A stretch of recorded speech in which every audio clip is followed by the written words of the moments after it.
Hello， 大家好，欢迎回到阳光财经，我是 Sunny。ETF 是一个非常好的工具，可以让你一把投资最核心的一篮子股票，而不用动太多的脑筋去思考。每年都会有好几只 ETF 跑赢公募基金，别小看 ETF， 一年翻倍的 ETF并不少见哦。今天的这期节目，我们会回顾一下 ETF 的优点和缺点，然后会有一个2021年值得关注的 ETF 思路。在节目开始前，欢迎你订阅我的频道。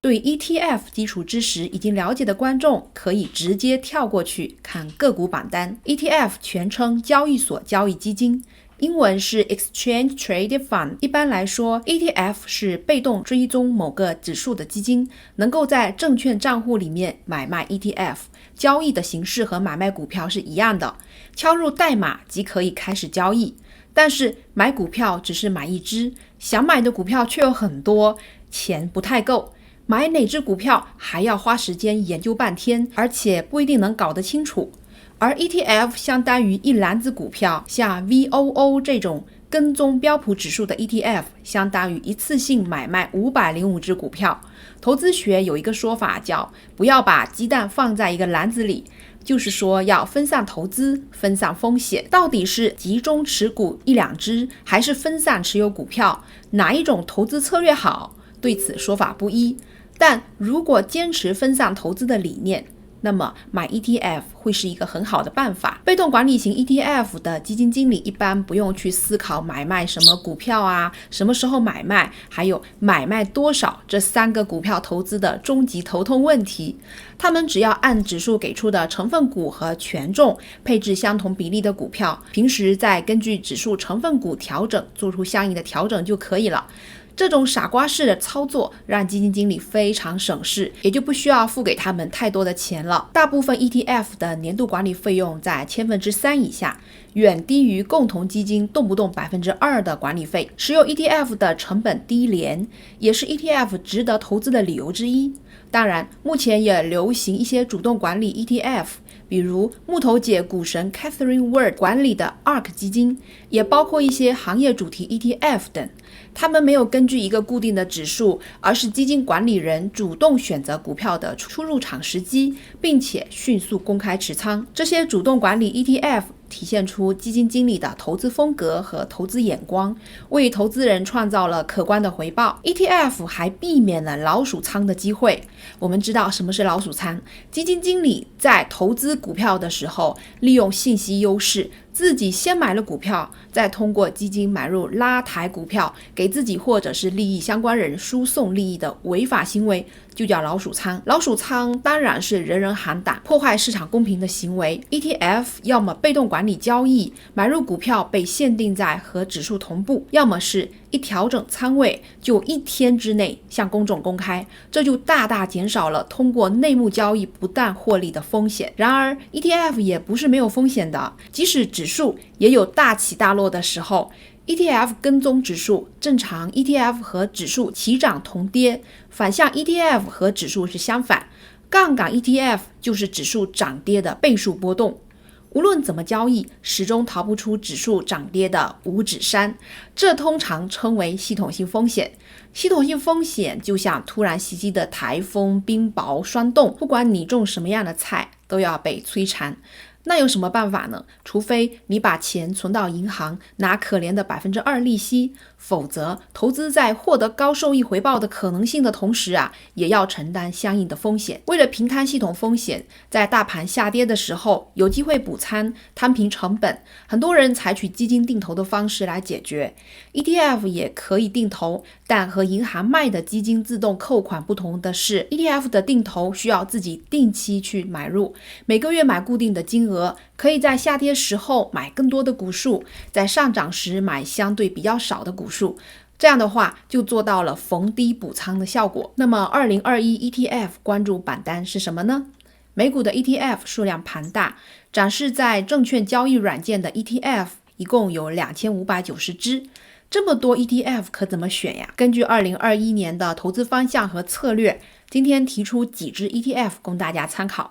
没有提到的 ETF 也有不少的好货，欢迎在评论区谈谈你看好的 ETF， 我会给你点赞。道琼斯指数是美国最古老的指数，它由30只成分股组成，成分股的权重不是按股票的市值来排位置，而是按股价。虽然道琼斯工业指数的名称有工业2个字，但是我们来看一下它的成分股都是什么呢？联合健康、Home Depot、高盛、波音等，前几名是医药股、建材零售、投行、飞机，这些和传统重工业已经相去甚远。在30只股票中，我们还看到了迪士尼、麦当劳还有可口可乐的身影，这些都会在疫情过去后获得恢复性增长。所以道指不是单纯的重工业，仍然能代表美股当中最知名的公司，只不过它的科技属性比纳斯达克差的比较多就是了。倡导远程办公、线上社交的科技股在2020年获得了巨大的涨幅。2021年，人类战胜病毒曙光出现，人们的消费需求正常化，回归常态的经济将利好道琼斯大部分成分股。因此，提出的这支 ETF 与道琼斯指数有关，它是 DIA。DIA 是跟踪道琼斯指数的 ETF 基金。诸多道琼斯指数可以买入 DIA 基金，在过去30年中，道指从2000多点涨到了3万点，涨幅15倍。DIA 按道琼斯指数的成分股配置股票，因此它的投资组合也表现出和道指相近的行业分布。IT 行业占比 23.45%， 健康产业占比 18.89%， 工业占 15.14%， 其他的行业像非必需消费品、金融、通信服务以及能源材料等也有涉及。从行业分布来看， DIA 在高科技巨头布局占比小，这可以部分解决对科技股高估值恐高症的问题。当然，提出 DIA 进行探讨，也是在3个指数之间博弈2021年风格切换，资金关注道指里面的恢复性需求策略的考虑。DIA 的前10大持仓大家也比较熟悉，联合健康作为道指第1权重股，在 DIA 也获得了 7.38% 的配置。此外， Home Depot、Amgen、Salesforce 还有麦当劳都在持仓前列，个股都是指数公司精挑细选的，历史这么悠久的指数不会乱选股票的。 DIA 作为跟踪大盘指数的一支 ETF， 管理费是很低的，年度总支出比率大概是1/1000，基金的费用一般在净值之前扣除，不需要你往里面去交钱，你看到的净值就是你的，成本已经扣完了。20年来，基金的管理费逐年下降，股票型基金的平均管理费降到了5%左右。DIA 的管理费是远低于平均水平。2021年值得关注的另一支 ETF 是 SOXX， 它是一支半导体行业 ETF。美股按行业 ETF 类别区分，可以投资到不同行业的一篮子股票当中。和大盘指数 ETF 相比，行业 ETF 在行业上更专业化。大盘是很多行业总和，各个不同的行业在经济中的生存状态完全不同。有的行业躺着赚大钱，比如高科技、金融等，公司赚钱，员工的薪水也高；而有的行业则是竞争激烈，靠天吃饭。那么选择好的行业，直接投资行业 ETF， 选对了的话，可以轻松跑赢大盘。在过去的几年，半导体行业都获得了可观的上涨。半导体行业的 ETF 资产规模从大到小排列，分别有 SOXX、SNH、3倍的 SOXL 等。在列出的半导体 ETF 清单中，有2只是做空半导体的，这可要注意了。做空半导体在2020年是亏得底裤都没了，做多的赚得盆满钵满。SOXX 在2020年的年度收益超过了 50%， 经历了年初的动荡崩盘，全年还能有 50% 以上的收益，那么这支 ETF 的表现相当不错了。看到的这个图表是 SOXX 基金自成立以来，假设你投资1万美元到现在的成长走势，可以看出半导体在2016年以前的涨幅是很有限的，大部分疯涨是最近5年的事情。 SOXX 把绝大部分的资金投入到半导体股票当中，其中投到半导体股票的占 80.24%， 半导体设备占了 19.62%，那在剩下的 0.14% 的现金在手。从投资行业分布来看呢 ，SOXX 半导体行业基金的属性含金量十足。这支 ETF 持仓的股票有30只，前10大成分股是博通、英特尔、英伟达、德州仪器、高通和台积电等。这其中有不少是受益于 5G 的概念股。2021年仍将是 5G 在全球不断提升覆盖面的一年，这得益于苹果、三星和华为等对 5G 手机的更新换代。消费者也开始逐渐把旧的坏的手机换成了 5G 手机，对 5G、VR、边缘云计算等市场前沿的业务，半导体行业既是研发的先锋，也是最早的受益者。行业好不好，关键在于竞争格局。半导体行业市场进入门槛太高了，不是谁随便出个资金就能再开一家高通、英伟达。台积电在几年内也是没有人能够与之抗衡的。坚固的护城河和2021年可以预见的高需求，使得半导体 ETF 值得关注。除了 SOXX， 在半导体 ETF 清单中找别的基金进行投资也是可以，但注意的是，即使看空半导体，也尽量谨慎去买做空杠杆 ETF。 具体原因呢，右上角的这个视频会告诉你杠杆 ETF 的真相。再说一只科技 ETF XLK， 它的英文全称是 Technology Selected Sector SPDR Fund， 也就是技术精选行业 ETF，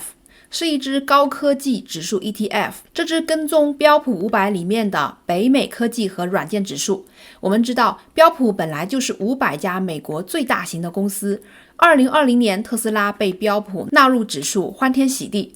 足以说明标普的重大影响力。财经类节目谈大盘必谈标普500，而 XLK 是标普里面的科技股，这比纳斯达克的普罗大众所有科技股都算进去，是有质的区别的。半导体 ETF 和这只 XLK 都属于高科技板块，是美股最核心的板块，科技涨幅巨大，估值非常高，但是无奈货币泛滥，钱能够追捧的好公司就那么多。2020年暴涨的科技板块，在2021年仍有一定的惯性机会。XLK 的年度回报率持续表现优秀，除了2018年略亏损 1.57% 之外，过去10年大都保持2位数的收益率。2019年的回报是 49.97%， 到了2020年收官，预计也能达到 40% 的收益，连续2年高回报。XLK 基金投资方向很明确，是高科技行业，其中 33% 投到了软件业、技术硬件存储和外设 25%，